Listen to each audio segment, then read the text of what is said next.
Godzilla robot versus JCB cube robot.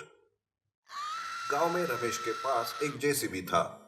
Ramesh उसी JCB को चलाकर पैसे कमाता था। एक दिन रमेश को एक बिल्डिंग का काम मिलता है। वो काम मिलने से बहुत ही खुश था, पर एक दिन उसे काम पर जाने के लिए देर हो जाती है। बाप रे, आज तो बहुत लेट हो गया मैं।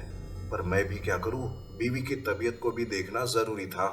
वैसे मैंने बिल्डर को तो बता दिया है, पर देखते हैं कि क्या होता है। थोड़ी देर के बाद रमेश कंस्ट्रक्शन एरिया में पहुंच जाता है, पर उसे रोकते हुए बिल्डर कहता है, कितनी देर कर दी रमेश तुमने? मेरे लिए हर वक्त बहुत ही कीमती होता है। देखो, तुम्हारा कोई भी फैमिली प्रॉब्लम यहाँ नहीं चलेगा।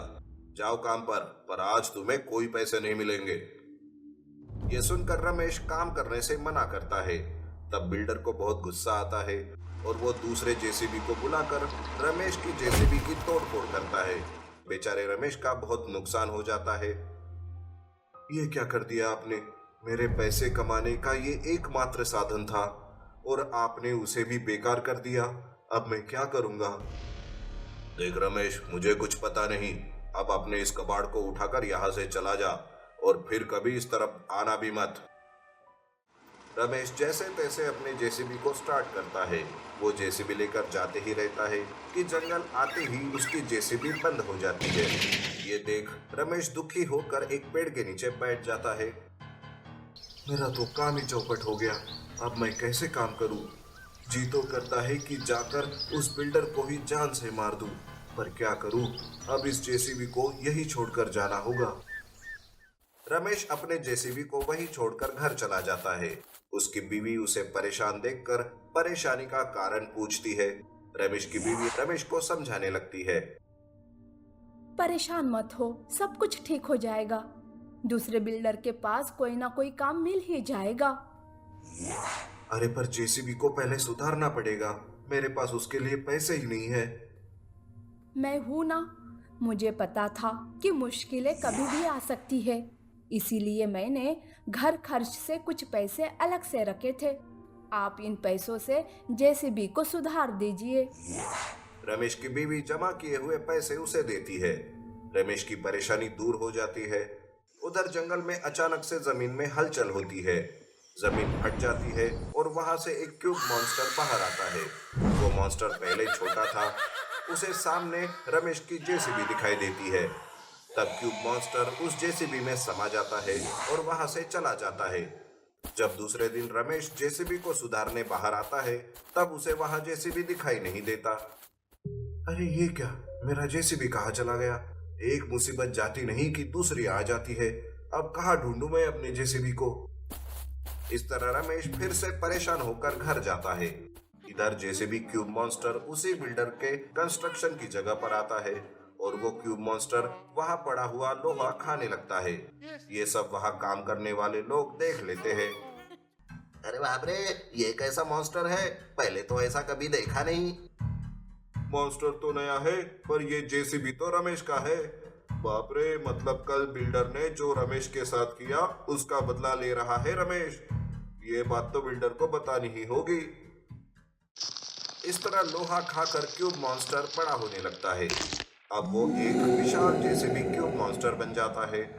जब ये बात बिल्डर को पता चलती है, तब वो रमेश के पास आता है और कहता है, अरे पागल रमेश, ये कैसी करनी की तुमने? कौन सा जादू किया अपने जेसीबी के साथ? मेरा तो बहुत बड़ा नुकसान कर दिया तुमने। अरे ये आप क्या बात कर रहे हैं बिल्डर साहब? नुकसान तो मेरा हुआ है, आपका नहीं। तब वो बिल्डर रमेश को सारी बात बताता है। रमेश भी ये जानकर चकित हो जाता है। इधर विशाल जेसीबी क्यूब मॉन्स्टर को देखकर लोग डरे हुए थे। क्यूब मॉन्स्टर जहां जहां लोहा था उसे खाते ही जा रहा था और विशाल बनते ही जा रहा था। इधर पुलिस और आर्मी को इसकी खबर दी जाती है, पर वो भी क्यूब मॉन्स्टर को काबू में नहीं ला पाते। उल्टा क्यूब मॉन्स्टर उन्हें ही भगा देता है। अब क्यूब मॉन्स्टर की खबर सुरेश नाम के एक साइंटिस्ट को पता चलती है। इस विशाल जेसीबी क्यूब मॉन्स्टर को मेरे रोबोट के सिवा और कोई नहीं मार सकता। मुझे ही कुछ करना होगा अब। दरअसल सुरेश की एक अंडरग्राउंड लैब थी, जहां उसका एक गॉडजिला रोबोट था। सुरेश अंडरग्राउंड से अपने रोबोट को बाहर लाता है और उस क्यूब मॉन्स्टर को मारने भेजता है। थोड़ी ही देर में गॉडजिला रोबोट और जेसीबी क्यूब मॉन्स्टर का आमना सामना होता है। उन दोनों के बीच भयानक लड़ाई शुरू हो जाती है, लेकिन काफी देर तक चली इस लड़ाई के आखिर में Godzilla robot JCB cube monster के टुकड़े टुकड़े कर देता है। क्यूब मॉन्स्टर का इस तरह से अंत हो जाता है, लेकिन बिल्डर और रमेश दोनों का काफी नुकसान हो चुका था। दोनों एक दूसरे की मदद करके साथ में काम फिर से शुरू कर देते हैं और इस तरह से सब कुछ ठीक हो जाता है। JCB robot versus Megatron robot और जादुई चिराग। रोहन और मोहन नाम के दो भाई थे। दोनों भी बहुत गरीब थे। जंगल से लकड़ियां तोड़कर उन्हें बेचने का काम वो किया करते थे। एक दिन वो ऐसे ही जंगल में लकड़ियां तोड़ रहे थे, तब रोहन देखता है कि एक सांप पत्थरों के बीच फंसा हुआ है। रोहन मोहन को बुलाकर कहता है, मोहन, इन पत्थरों को हटाने में मेरी मदद करो। तब वो दोनों भाई पत्थरों को पूरी ताकत से हटा देते हैं। सांप मुक्त हो जाता है, पर अचानक से वो सांप एक जादुई चिराग में बदल जाता है। ये देखकर वो दोनों चौंक जाते हैं।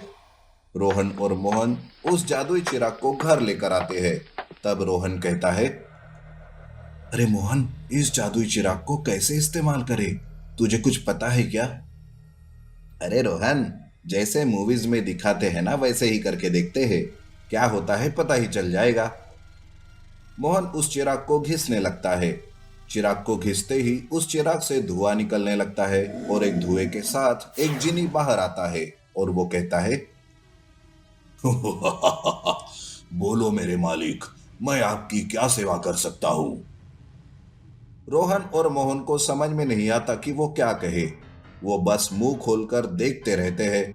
तब जिनी उनके सामने ढेर सारा खाना और पैसे प्रकट करता है और चिराग में वापस चला जाता है। रोहन और मोहन के दिन बदल जाते हैं। वो उन पैसों से अपने लिए नया घर, खेत और कार खरीद लेते हैं।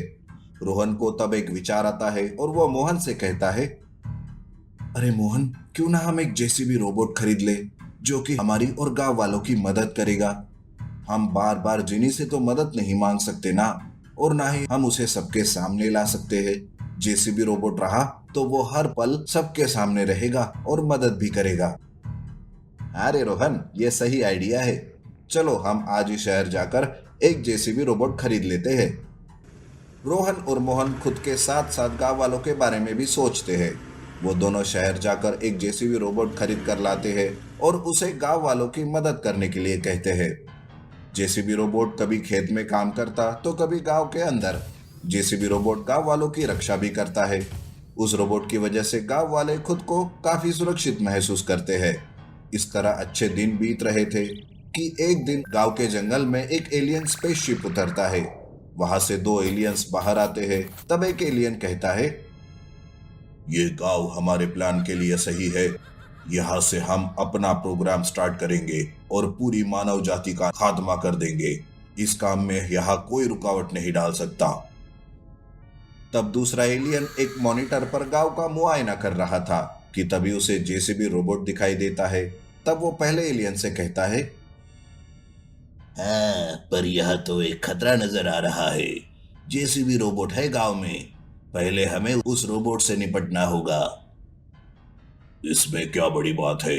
हमारे पास भी तो हमारा मेगाट्रॉन रोबोट है। चलो मेगाट्रॉन रोबोट को गांव में भेज दो। मेगाट्रॉन रोबोट को गांव में भेजा जाता है। वो रोबोट गांव में जाकर तबाही करने लगता है। तभी जेसीबी रोबोट मेगाट्रॉन रोबोट को रोकने जाता है।